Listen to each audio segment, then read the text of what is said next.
पुराणों में कहा गया है कि जब तक शिवजी के 12 ज्योतिर्लिंगों की आप यात्रा नहीं कर लेते, तब तक आपका जो आध्यात्मिक जीवन है वो पूर्ण नहीं होता। और हिंदू मान्यता के अनुसार इन 12 ज्योतिर्लिंगों की जगह पर शिवजी ने साक्षात दर्शन दिए हैं और तब जाके ये 12 ज्योतिर्लिंग प्रकट हुए हैं।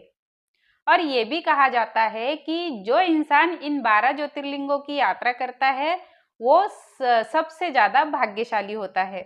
और ये भी कहा जाता है कि जो इंसान इन 12 ज्योतिर्लिंगों की सिर्फ महिमा सुन लेता है तो उसके पाप कर्म में उसके जो पाप कर्म है वो नष्ट हो जाते हैं और उसके पुण्य कर्म में वृद्धि होती है।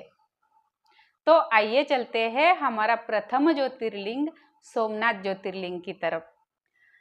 गुजरात के सौराष्ट्र क्षेत्र में सोमनाथ ज्योतिर्लिंग स्थित है।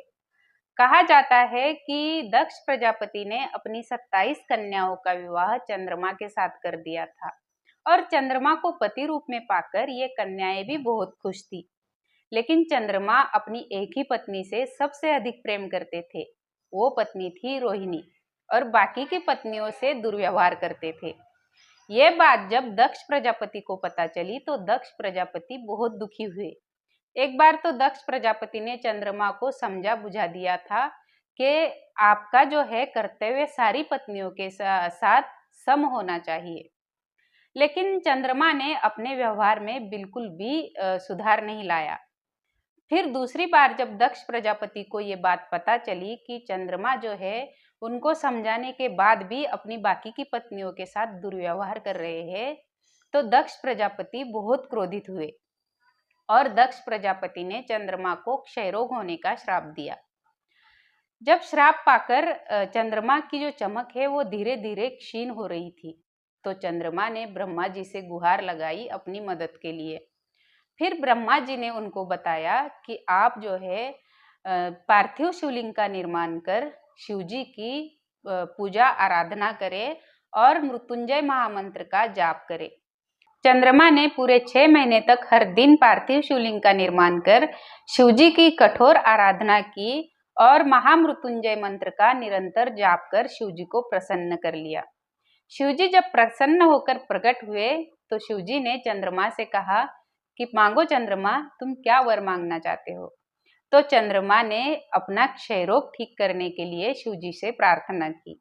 तो शिवजी ने भी आशीर्वाद देते हुए कहा कि प्रथम पक्ष में तुम्हारा जो आकार है वो धीरे धीरे क्षीण होता जाएगा और द्वितीय पक्ष में तुम्हारा आकार धीरे धीरे बढ़ता जाएगा और इस तरह से तुम स्वस्थ हो जाओगे और मान सम्मान के योग्य भी हो जाओगे।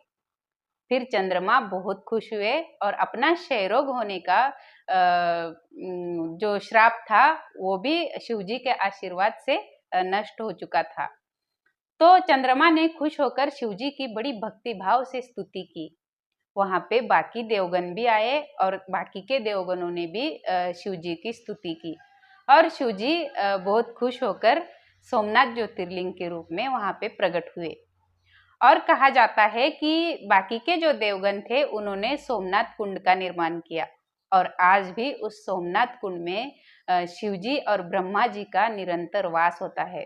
ये थी हमारे सोमनाथ बाबा की कहानी।